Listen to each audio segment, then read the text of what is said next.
আচ্ছা খেয়াল করো, আমরা পড়তেছিলাম মহাকর্ষ অভিকর্ষ, আজকে লেকচার কত 6, তাই না? আচ্ছা, আমাদের লাস্ট দিনের টপিক ছিল অভিকর্ষ স্তরণের পরিবর্তন। আমরা ভূপৃষ্ঠে অভিকর্ষ স্তরণ কত জানি, 9.8। ভূপৃষ্ঠ থেকে উপরে উঠলে অভিকর্ষ স্তরণ কমে, নিচে নামলেও কি কমে, তাই না? লাস্ট দিনে এগুলো পড়ছিলাম। আজকে শিখবো আহ্নিক গতির কারণে অভিকর্ষ স্তরণের পরিবর্তন। খেয়াল করো, পৃথিবীর মধ্যে দুই ধরনের গতি থাকে, তাই না? এটা হচ্ছে আহ্নিক গতি আর একটা কি বার্ষিক গতি। সূর্যের চারপাশে ঘুরে, এটা কি বার্ষিক গতি। আর পৃথিবীর নিজ অক্ষের চারপাশে ঘুরে, এটা কি আহ্নিক গতি। বলো তো আহ্নিক গতির পর্যায়কাল কত? 24 ঘন্টা, তাই না? আহ্নিক গতির পর্যায়কাল হচ্ছে 24 ঘন্টা। এই যে আহ্নিক গতি 24 ঘন্টা একবার ঘুরে, এই ঘূর্ণনের কারণে তার অভিকর্ষ স্তরণ চেঞ্জ হয়, একটু কমে যায়। যদি পৃথিবীর ঘূর্ণন কখনো কমে যায়, তখন অভিকর্ষ স্তরণ আরেকটু বাড়বে। যদি কখনো পৃথিবীর ঘূর্ণন আহ্নিক গতি এটা আরেকটু বেড়ে যায়, তখন অভিকর্ষ স্তরণ আরেকটু বেশি কমবে। বোঝা গেছে? বুঝছো এটুকু? আচ্ছা, তো দেখো, এই হচ্ছে আমাদের পৃথিবী। এই পৃথিবীর উপরের দিকে হচ্ছে উত্তর মেরু। মনে রাখবা, পৃথিবীর উপরের দিকে কি উত্তর মেরু। পৃথিবী কিন্তু ফুটবলের মতো এদিক সেদিক ঘুরে না। পৃথিবীর উপরের সাইড অলওয়েজ উপরের দিকে থাকে। এই যে দেখো, এটার উপরের সাইড অলওয়েজ উপরে, নিচের সাইড অলওয়েজ নিচে থাকে, এইভাবে ঘুরে।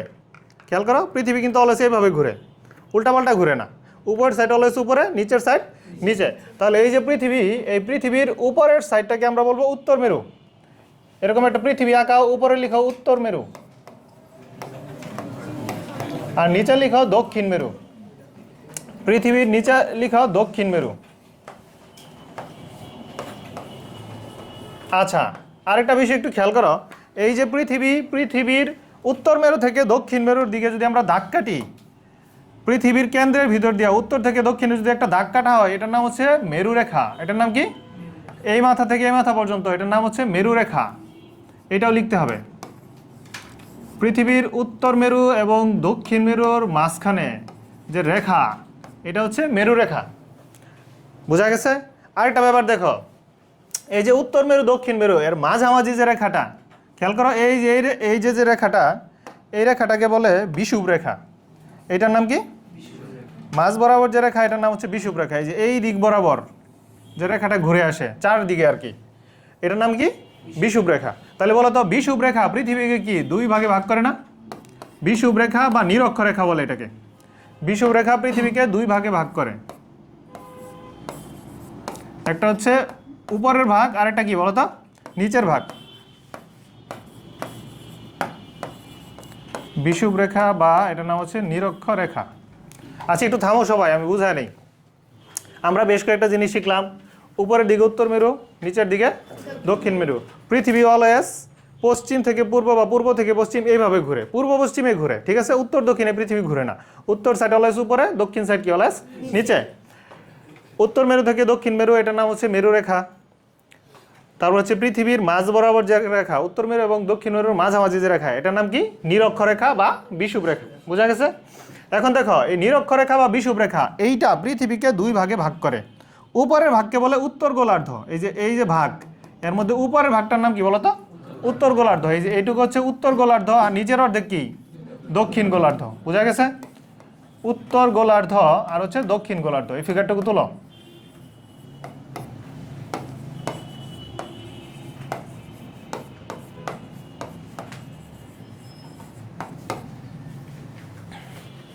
আচ্ছা, খেয়াল করো, তাহলে এই যে পৃথিবীর কেন্দ্র থেকে যদি আমরা, এই যে এইখানে কি পৃথিবীর কেন্দ্র আছে না? এই যে মেরুরেখা, এই মেরুরেখার ঠিক মিডিল পয়েন্টে কি থাকে? পৃথিবীর কেন্দ্র। এই পৃথিবীর কেন্দ্র, এটা কিন্তু পৃষ্ঠে না, পৃথিবী একদম মাঝখানে।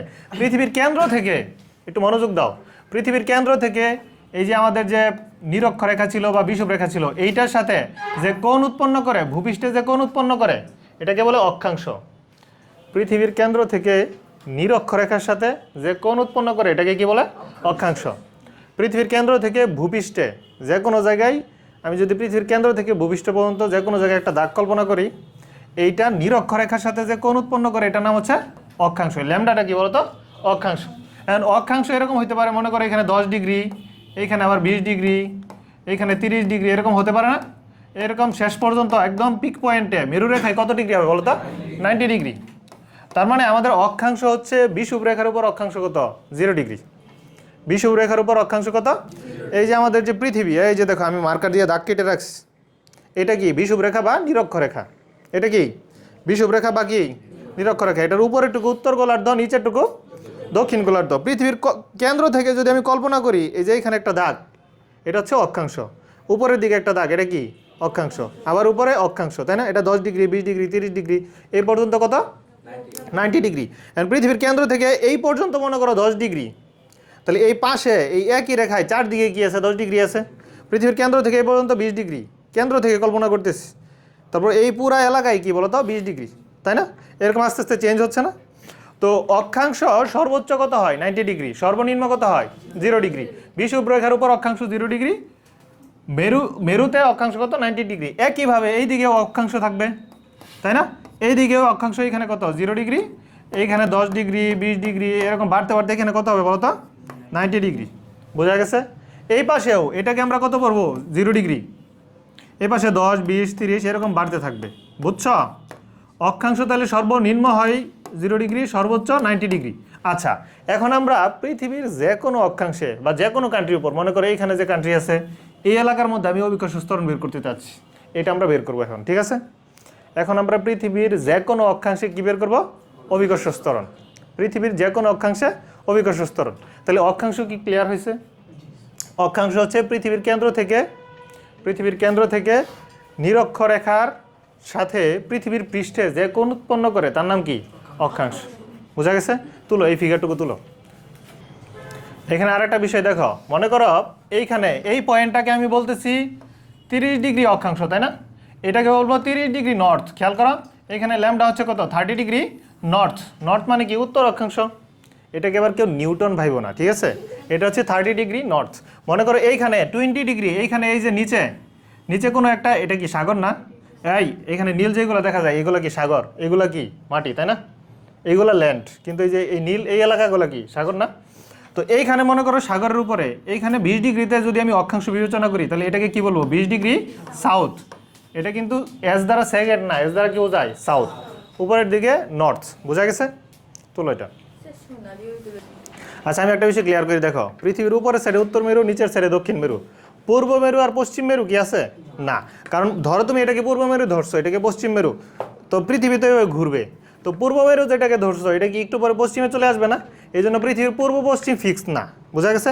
এখন আমি এই পাশটাকে যদি 0 ধরি, 0, 10, 20, 30, সেটা মনে করো 90 ডিগ্রি। এই পাশে 100, 110, 120, এরকম এই পাশে কত? 180 ডিগ্রি আসবে। কিন্তু এইটাই তো একটু পরে ঘুরে কি এই পাশে যাবে না? তার মানে অক্ষাংশ হাইয়েস্ট কত? 90 ডিগ্রি, 180 ডিগ্রি পর্যন্ত হবে না। বোঝা গেছে? এই পাশে আবার স্টার্ট হবে থেকে 0 থেকে 0, 10, 20, 30, উপরে 90। এখানে 0, 10, 20, 30, নিচে কি 90। এই পাশেও 0, 10, 20, 30, নিচে 90। বোঝা গেছে? ওকে। আচ্ছা, এবার আমরা হচ্ছে যে কোনো অক্ষাংশে অভিকর্ষ ত্বরণ বের করব। বুঝছো? এবার আমরা যে কোনো অক্ষাংশে অভিকর্ষ ত্বরণ বের করব। এই দেখো আমাদের পৃথিবী, এই পৃথিবীর এবার যে কোনো অক্ষাংশে আমরা অভিকর্ষ ত্বরণ বের করব। এবার আমি অন্য আরেকটা ফিগার রাখবো, তোমরাও খাতার মধ্যে অন্য আরেকটা ফিগার তুলবা, এবং এই ফিগারটা হচ্ছে আমি বোঝানো শেষ করলে পরে তুলবা, আগে তোলার দরকার নেই। আমি পুরাটা বোঝানো শেষ করি। মোটামুটি আমাদের পৃথিবী সম্পর্কে আইডিয়া হয়েছে না? মোটামুটি পৃথিবী সম্পর্কে আইডিয়া হয়েছে। এবার দেখো, খেয়াল করো, এই যে পৃথিবী, বড় সড়ো একটা পৃথিবী আঁকলাম। এই যে পৃথিবীর কেন্দ্র এখানে, ঠিক আছে? চারপাশে কি থাকে? বিষুবরেখা। চারপাশে কি থাকে? বিষুবরেখা। কিন্তু চারদিকে আছে, কিন্তু আমি দেখতেছি এই পাশেরটা, ওই পাশে যে আছে ওটা তো দেখা যাচ্ছে না।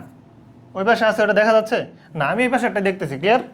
আচ্ছা, এখন পৃথিবীর তুমি কিন্তু জানো এটা হচ্ছে 0 ডিগ্রি, এখানে 10 ডিগ্রি, 20 ডিগ্রি, এরকম 30 ডিগ্রি। এখানে একটা অক্ষাংশ নিলাম ল্যামডা, এখানে যে কোনো একটা বিন্দু নিচ্ছি, এই বিন্দুটার যে অক্ষাংশ এটাকে আমি কি ধরলাম? ল্যামডা। ল্যামডা অক্ষাংশে আমি অভিকর্ষ ত্বরণ বের করব। ঠিক আছে? তো এটা পৃথিবীর কেন্দ্র, এটা বিষুবরেখা, এটা হচ্ছে বিষুবরেখা, আর এটা কি বলতো? মেরুরেখা, তাই না? এটা বিষুবরেখা, মেরুরেখা। এই যে এখানে লিখে রাখলাম, এটা বিষুবরেখা, আর এটা হচ্ছে মেরুরেখা। এইটা হচ্ছে মেরুরেখা। আচ্ছা, এবার দেখো, আমি পৃথিবীর ভূপৃষ্ঠে যে কোনো একটা বিন্দু, ভূপৃষ্ঠে এটা তো ও বিন্দু, ভূপৃষ্ঠে যে কোনো একটা বিন্দু, এই বিন্দুর নাম দিলাম এ বিন্দু। এ বিন্দুতে আমি অভিকর্ষ ত্বরণ বের করতে চাচ্ছি। এ বিন্দুর অক্ষাংশ কত? ল্যামডা অক্ষাংশ। অক্ষাংশ কত? ল্যামডা অক্ষাংশ। এখন তোমরা একটু বলো আমাকে, এ বিন্দুতে এট এ টাইম কয়টা বল কাজ করে?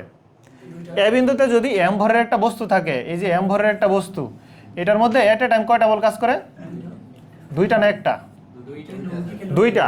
একটা হচ্ছে ওজন বল, একটা হচ্ছে কি ওজন বল। ওজন বল কাজ করে কোন দিকে? কেন্দ্রের দিকে। আর এটা কাজ করে পৃথিবীর ঘূর্ণনের জন্য কেন্দ্র বিমুখী। কোনো কিছু যদি বৃত্তাকার পথে ঘুরে, চারদিকে ঘুরে, তখন তার মধ্যে কি কাজ করে? কেন্দ্র বিমুখী। এখন ওজন বল কাজ করে কোন দিকে? পৃথিবীর কেন্দ্রের দিকে। ওজন বল কাজ করে কোন দিকে? পৃথিবীর কেন্দ্রের দিকে। এই যে এই দিকে কাজ করবে ওজন বল। ওজন বল হচ্ছে W=mg। ওজন বল কত? mg। এটুকু আমরা বুঝি। ওজন বল কি বুঝো না? W= কি? mg। কিন্তু কেন্দ্র বিমুখী বল এটা কাজ করে কোন দিকে? বাইরের দিকে। কেন্দ্র বিমুখী বল কাজ করে বাইরের দিকে। কেন্দ্র বিমুখী বলের সূত্র কি? mv²/r। এখন দেখো এইখানে একটু ঝামেলা আছে। কেন্দ্র বিমুখী বল কি কোনাকুনি উপরের দিকে কাজ করবে না এই দিকে কাজ করবে বলো তো? এই দিকে কাজ করবে। খেয়াল করো, এই যে ধরো আমার হাতে যে পৃথিবীটা আছে, এইটার এই বিন্দুতে একটা বস্তু আছে। এইখানে একটা পিঁপড়াকে বসাও, এখানে একটা পিঁপড়া বসাইছি। পিঁপড়াকে বসাই যদি আমি ঘুরাই, খুব স্পিডে ঘুরাই, তাহলে পিঁপড়াটা ছিটকে কি উপরের দিকে পড়বে না ওই দিকে পড়বে? এইদিকে পড়বে, সোজাসুজি পড়বে। ঘুরতেছে না? এইখানে যে পিঁপড়াটা রাখবো এটা এইদিকে পড়বে, উপরের যে পিঁপড়াটা রাখবো এটা এদিকে যাবে, তাই না? যদি বৃত্তাকার পথে ঘুরাই তাহলে পিঁপড়াটা বাহির দিকে যাবে। কিসের বাইরে? অক্ষের বাইরে। এটা অক্ষের সাপেক্ষে ঘুরতেছে না, মেরুরেখার সাপেক্ষে ঘুরতেছে, তাই তার বাইরের দিকে। তো কেন্দ্র বিমুখী বল কাজ করবে Fc। Fc সমান কি? mv²/r। বুঝা গেছে এটুকু? Fc সমান হচ্ছে mv²/r। আচ্ছা, এবার একটু খেয়াল করো, এই যে এ বিন্দুতে m ভরের একটা বস্তু ছিল, এইটার মধ্যে দুইটা বল কাজ করে। একটা হচ্ছে ওজন বল, এটা হচ্ছে পৃথিবীর কেন্দ্রের দিকে। মনে করো এইখানেও যদি একটা বস্তু থাকে তার ওজন কাজ করে কোন দিকে? পৃথিবীর কেন্দ্রের দিকে। এইখানে একটা বস্তু থাকলে তার ওজন কাজ করে কোন দিকে? পৃথিবীর কেন্দ্রের দিকে। বোঝা গেছে? যে কোনো বিন্দুতে এই বস্তু থাকুক তার ওজন বল কাজ করে পৃথিবীর কেন্দ্রের দিকে। কিন্তু এই বিন্দুতে যে বস্তুটা আছে তার কেন্দ্র বিমুখী বল এটা কাজ করে বাহিরের দিকে। যে অক্ষের সাপেক্ষে ঘুরতেছে এই অক্ষের কি? বাহিরের দিকে। তার মানে এই বস্তুটা যে ঘুরতেছে এটা ঘুরতেছে মূলত এই ব্যাসার্ধের সাপেক্ষে। এই ব্যাসার্ধের, বোঝা নাই? যদি এইখানে একটা বস্তু থাকে তাহলে এটা ঘুরবে কি? এই ব্যাসার্ধের সাপেক্ষে। যদি এইখানে একটা বস্তু ঘুরে থাকে তাহলে এটা ঘুরবে এই ব্যাসার্ধের সাপেক্ষে, তাই তো? তার মানে পৃথিবীর এক এক অক্ষাংশে এক এক বস্তু কি এক এক ব্যাসার্ধে ঘুরে না? পৃথিবীর এক এক অক্ষাংশে এক এক বস্তু এক এক ব্যাসার্ধে ঘুরে। বোঝা গেছে? সবচেয়ে বেশি ব্যাসার্ধ নিয়ে ঘুরে কোন বস্তুটা বলো তো? যে নিরক্ষরেখার উপর আছে, 0 ডিগ্রি অক্ষাংশে আছে। সবচেয়ে কম ব্যাসার্ধ নিয়ে ঘুরে কে বলো তো? 90 ডিগ্রিতে। যে 90 ডিগ্রিতে আছে, মনে করো তুমি 90 ডিগ্রিতে আছো, যে এই পয়েন্টে পৃথিবীর মাথায় বসে আছো, তখন তুমি ঘুরবা কীভাবে বলো তো? এইভাবে চারপাশে যেভাবে ঘুরবা। বুঝছো? এটা আসলে বোঝা যায় না, কিন্তু পৃথিবীর একদম পিক পয়েন্টে গিয়ে যদি তুমি দাঁড়ায় থাকো চারপাশে এইভাবে ঘুরবা। ঠিক আছে? আপেক্ষিক গতির কারণে বোঝা যাবে না। ঠিক আছে? আচ্ছা, তার মানে এইখানে যে এ বিন্দুতে যে বস্তুটা আছে এটা ঘুরতেছে স্মল আর ব্যাসার্ধ নিয়ে। এই বিন্দুর নাম দিলাম আমি বি বিন্দু। এই বিন্দুর নাম দিছি কি? বি বিন্দু। আর পৃথিবীর ব্যাসার্ধ কোনটা বলো তো? এই যে এখান থেকে এই পর্যন্ত এটা হচ্ছে পৃথিবীর ব্যাসার্ধ। এই যে পৃথিবীর কেন্দ্র থেকে এই পর্যন্ত এটা পৃথিবীর ব্যাসার্ধ। পৃথিবীর কেন্দ্র থেকে ওই পর্যন্ত এটাও কি? পৃথিবীর ব্যাসার্ধ। কিন্তু আমার এ বিন্দুতে যে বস্তুটা আছে এইটা কি পৃথিবীর ব্যাসার্ধ নিয়ে ঘুরতেছে না স্মল আর ব্যাসার্ধ নিয়ে ঘুরতেছে? স্মল আর। এই জন্য কেন্দ্র বিমুখী বল F=mv²/r লিখছি, ক্যাপিটাল আর লিখি নাই। বুঝছো এটুকু? সবাই বুঝছো এটুকু? তার মানে সামারি হচ্ছে এখানে দুইটা বল কাজ করে, একটা ওজন বল mg আর একটা কেন্দ্র বিমুখী বল mv²/r। বোঝা গেছে? এই আরটা হচ্ছে স্মল আর, এটা পৃথিবীর ব্যাসার্ধ আর না। ক্লিয়ার এটুকু? এখন দেখো, আমি চাচ্ছি এ বিন্দুতে যে বস্তুটা আছে এটার উপর মোট কত বল কাজ করে। এখানে বল কাজ করে দুইটা, আমি চাচ্ছি এখানে মোট কত বল কাজ করে। ঠিক আছে? এবার দেখো, আমি শেষ করলে তারপর লিখবো, আগে লেখার দরকার নাই। এই যে এ বিন্দুতে যে বস্তুটা আছে এটার উপর মোট কত বল ক্রিয়াশীল। দেখো, এ বিন্দুতে ক্রিয়াশীল বস্তুর উপর মোট বল, এ বিন্দুতে ক্রিয়াশীল বস্তুর উপর, এ বিন্দুতে ক্রিয়াশীল, এ বিন্দুতে m ভরের বস্তুর উপর ক্রিয়াশীল মোট বল। আচ্ছা বলো, এইখানে দুইটা বল কাজ করে না? ক্রিয়াশীল মোট বল, দুইটা বল যদি একই দিকে থাকে তাহলে তো যোগ করা যায়। দুইটা বল যদি একই দিকে থাকে যোগ করা যায়, বিপরীত দিকে থাকলে কি বিয়োগ করা যায়। কিন্তু এরা দুইটা তো একই দিকে নাই, আবার বিপরীত দিকেও নাই। এখন আমরা কি করব? এখন আরেকটা উপায় আছে। উপায়টা হচ্ছে এরকম যে দুইটা যদি একই দিকে থাকে, দুইটা যদি একই দিকে না থাকে তাহলে একই দিকে আনার ব্যবস্থা করতে হবে। আমরা উপাংশ সূত্র পড়ছি না? আমরা ভেক্টর চ্যাপ্টারের উপাংশ সূত্র পড়ছি, যে কোনো একটা ভেক্টর আর তার দুইটা উপাংশ থাকে, একটা আর কস থিটা আর একটা কি আর, যেদিকে থিটা থাকে ওইদিকে আর কস থিটা, যেদিকে থিটা থাকে না ওইদিকে কি আর সাইন থিটা। বোঝা গেছে? এখন দেখো এইটা ল্যামডা, তাহলে এইদিকে একটা ধাক্কাটা যায়, এটাও কি ল্যামডা, এটাও কি ল্যামডা না? এইদিকে যদি একটা দাগ কাটি, এই দাগটা এই অ্যাঙ্গেলটাও কি ল্যামডা। এখন মনে করো তোমার একটা ভেক্টর আছে এইদিকে এফসি, এইদিকে যে কোনো একটা ভেক্টর আছে এফসি, এইদিকে একটা কোণ আছে থিটা, আর এইদিকে কোণ নাই, তাহলে এইদিকে কি কাজ করবে, এফসি কস না সাইন? কস। যেদিকে থিটা থেকে এইদিকে কস, তাহলে এইটা এফসি, তার সাথে এইদিকে থিটা আছে, এইদিকে কাজ করবে এফসি, এফসি কস থিটা, আর এইদিকে কাজ করবে এফসি সাইন থিটা, তাই না? তো এই একই ঘটনা ঘটে এইখানে, এটা এফসি, এদিকে ল্যামডা আছে, তাহলে এদিকে কাজ করবে এফসি কজ ল্যামডা। বুঝছো এটুকু? FC cause lambda. ক্লিয়ার? ইমন বুঝছো এটুকু? আচ্ছা, এবার দেখো আমাদের দুইটা বল, ওজন বল এবং কেন্দ্র বিমুখী বল, এরা একই দিকে নাই, বিপরীত দিকেও নাই, কিন্তু আমরা উপাংশ সূত্রের সাহায্যে এইটার একটা উপাংশ তৈরি করছি, এটার বিপরীত দিকে। এবার আমরা কি করতে পারবো? বিয়োগ করতে পারবো। ওজন বল আর ওই বল কেন্দ্র বিমুখী বলের উপাংশ বল, এরা দুইটা বিপরীত দিকে না, তাই মাইনাস করা যাবে না। তাহলে আমরা যদি মোট বল বের করি, মোট বল, তাহলে এ বিন্দুতে এম ভরের বস্তুর উপর ক্রিয়াশীল যে মোট বল, বা এরকম আরেকটু অ্যাড করি, ল্যামডা অক্ষাংশে, এ বিন্দুতে এই বস্তুটা কত অক্ষাংশে আছে? ল্যামডা অক্ষাংশে।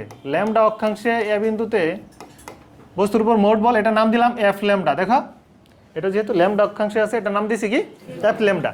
এফ ল্যামডা সমান কি লিখবো? M g minus f c cos lambda. বুঝছো এটুকু? তুলো, খাতায় তুলো।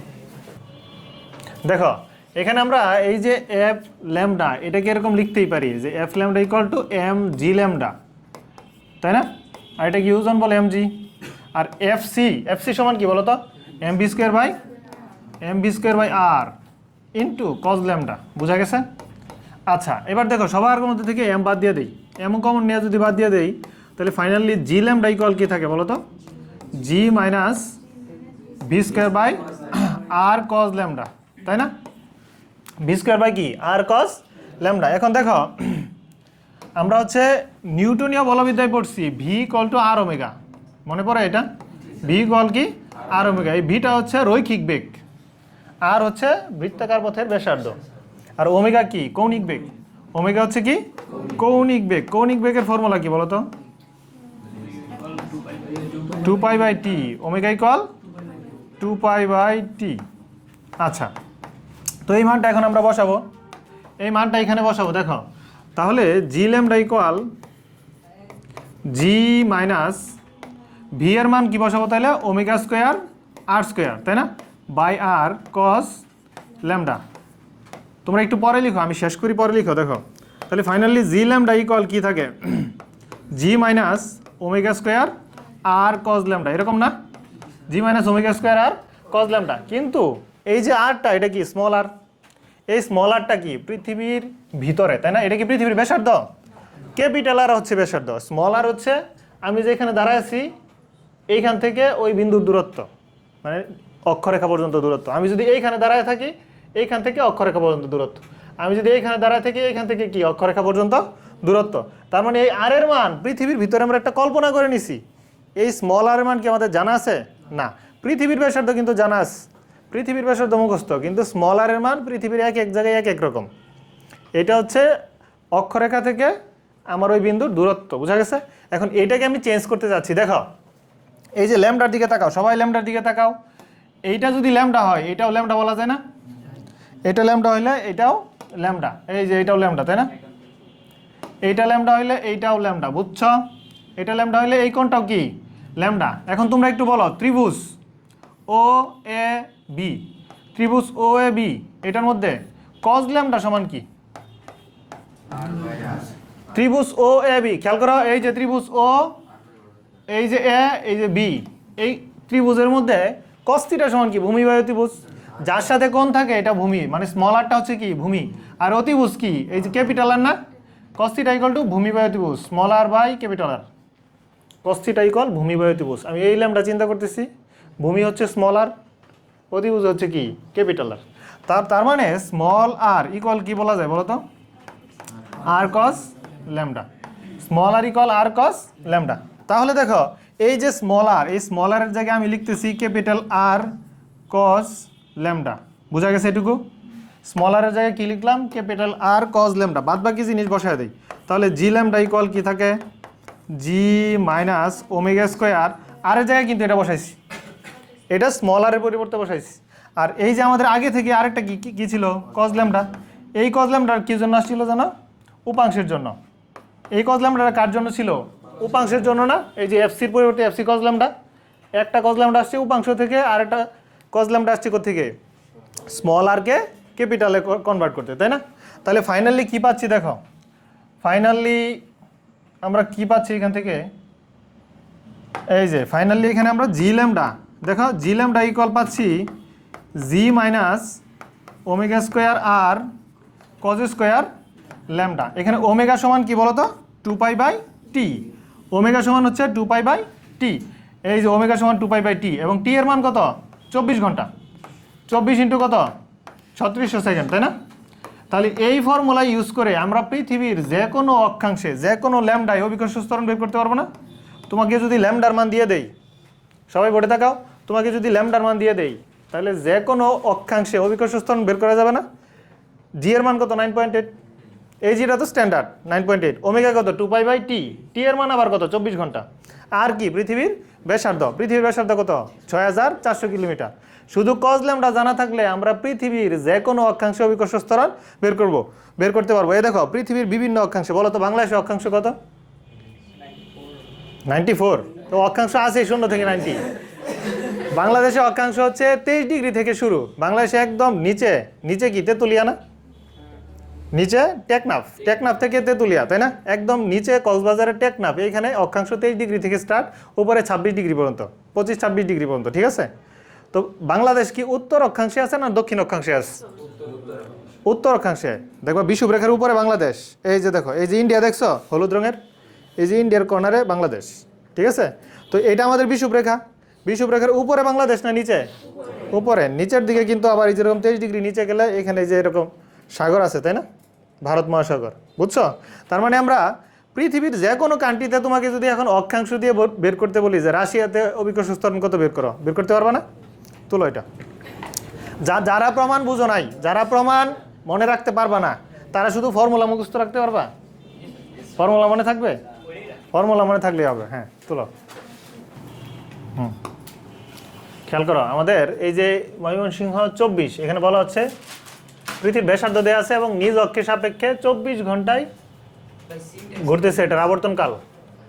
অভিকর্ষ ত্বরণ দেয়া আছে। গ নাম্বারে বলছে 60 ডিগ্রি অক্ষাংশে অভিকর্ষ ত্বরণের মান কত?